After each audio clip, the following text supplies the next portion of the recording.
sebaik dan seramah mungkin. Meski pertanyaannya datang dari seorang cleaning service sepertinya. Semua yang pernah Eka rasakan tentu saja pernah dirasakan oleh teman sejawatnya. Ketika bertanya satu hal ke resepsionis, akan mendapatkan jawaban yang sekedarnya dan juga tetapan menjijikan oleh staf yang saat itu sedang bertugas. Makian halus maupun kasar pun pernah dilontarkan kepadanya ketika ia melakukan kesalahan kecil. Contoh, saat lupa membersihkan komputer kerja para staf resepsionis, para staf admin yang berada di area lantai 1, karena sebetulnya tidak setiap hari juga para customers cleaning service membersihkan komputer kantor karena tugas utama mereka adalah membersihkan lantai dan juga perabotan. Mereka takut jika menyentuh komputer dan kondisi tiba-tiba rusak atau error, maka yang kena sanksi adalah para cleaning service. Kenapa Eka mengetahui semua job tersebut? Karena sebelum ia berperan sebagai cleaning service yang mempelajari dari sebuah buku SOP yang dikeluarkan oleh pihak perusahaan dan juga mendapatkan banyak informasi dari internet yang ia searching kala itu. Juga hal yang kerap kali ia dapatkan cacian dan juga amarah dari para staf. Saat salah membuat kopi bagi yang telah request sebelumnya di pagi hari. Hanya 5% staf yang punya rasa care terhadap para CS dan sering memberikan uang receh kepada mereka saat selesai menyiapkan minuman seperti kopi, teh, dan susu di pagi hari. Eka, ia pun tak pernah menolak jika diberikan uang seperti itu.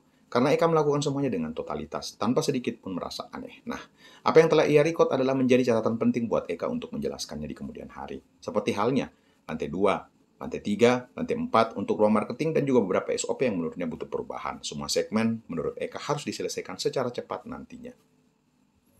Apakah yang dilakukan oleh pimpinan di perusahaan ini dalam mengelola operasional sudah salah? Bukan. Terbukti perusahaan bertumbuh signifikan. Namun menurut Eka, pertumbuhan masih bisa tercipta dengan sangat maksimal jika melakukan hal yang telah dipikirkan selama ini.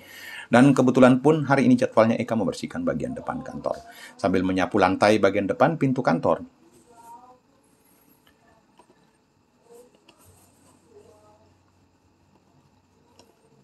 Tampak Eka baru saja geleng-gelengkan kepalanya setelah memikirkan banyak hal. Tak lama, sebuah mobil Avanza baru saja memarkir tepat di depan Eka. Cara parkir pengemudi mobil tampak tidak beraturan, tidak mengikuti garis yang telah dibuat.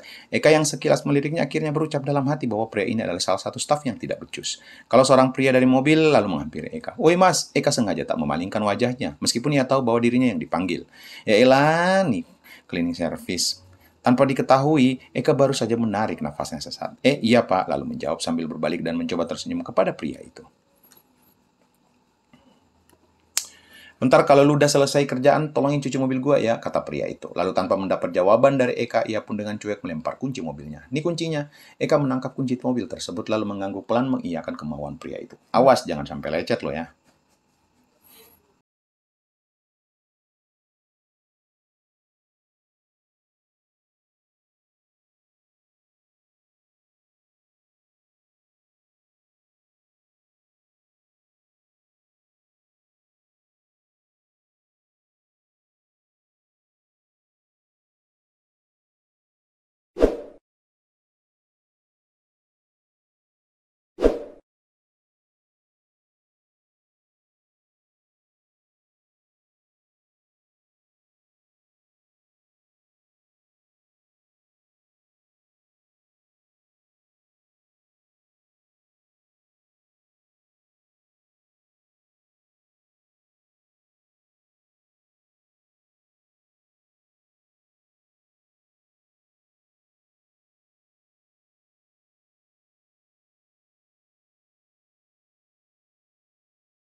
Mencari tempat yang bisa ia jadikan untuk beristirahat sejenak.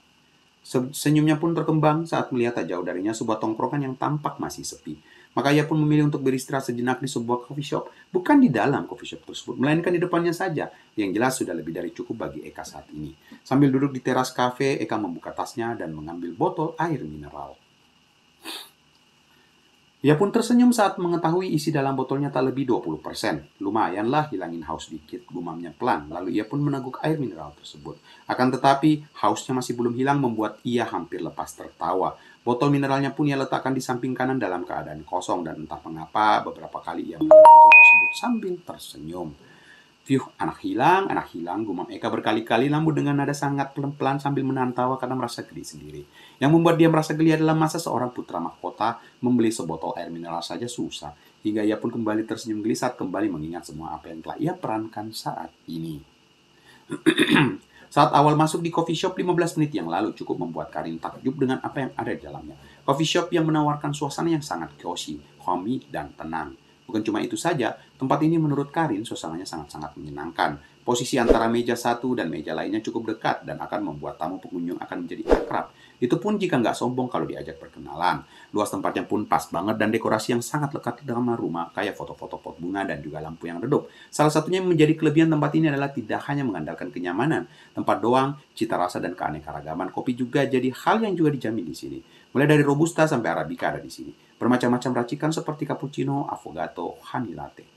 Kerennya lagi, tempat ini punya blends dari mancanegara seperti dari Kolombia, Ethiopia. Yang utamanya sih harganya juga dijamin nggak buat kantong kaget alias sangat terjangkau. Sambil mengobrol, Karin kelap kali melihat ponselnya untuk mengetahui ada notif yang masuk. Maklum gaya anak ABG zaman sekarang sangat susah hidup tanpa smartphone. Berbeda dengan yang dilakukan Rere, sang kakak saat ini. Meskipun ia masih menanggapi obrolan Karin di sebelahnya, namun pandangannya ke arah depan. Karena memang posisi mereka duduk saat ini persis di samping dinding berkaca gelap dan tak bisa dilihat dari luar. Maka mereka berdua, khususnya Rere yang duduk berhadapan dengan jalan dan dengan mudah melihat aktivitas di luar kafe. Awalnya ketika melihat seorang pria berseragam cleaning service di depan, dia hanya melihat sambil lalu saja.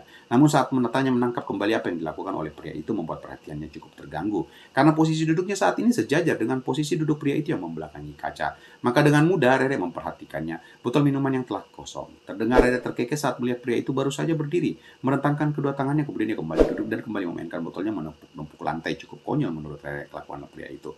Bikin ia lagi tergelitik saat melihat pria itu baru saja mengeluarkan ponselnya dari tas. What? Gumam Rere ketika melihat ponsel jadul ternyata masih digunakan oleh pria seperti dia. Kenapa kak? Tanya Karin yang menyadari sikap sang kakak. Dan apa yang terjadi? Pria itu ternyata sedang bermain game di ponsel jadulnya. Game apa? Haha, game ular-ular yang sempat top di zamannya dulu. Oh Tuhan, Karin makin penasaran dengan apa yang terjadi di sampingnya. Ya Allah, haha. Jarere dengan nada sedang dan cukup terdengar di telinga Karin lagi. Kenapa sih kak? Aneh deh, kata Karin. Lalu ia pun mengikuti pandangan sang kakak, membuat keningnya mengerut tiba-tiba. Ih, kenapa sih kakak merhatiin tuh cowok? Jijai deh. Rere seperti tidak menggubris perkataan sang adik dan masih fokus memperhatikan apa yang dilakukan oleh pria di depan. Kakak, ih, emang ada yang lucu gitu? Lagian ih, malu-maluin merhatiin cowok kayak gitu.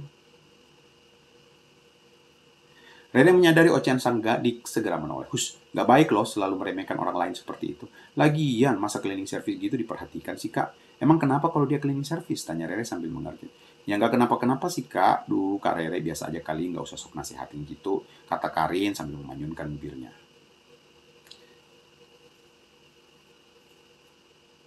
Lalu tampak Rere kembali memperhatikan pria itu yang baru saja terlihat habis menelpon menggunakan ponsel jadulnya. Kemudian tampak pria itu mengusap-ngusap lehernya yang membuat Rere menyimpulkan sesuatu. Mungkin dia haus lagi, gumamnya pelan.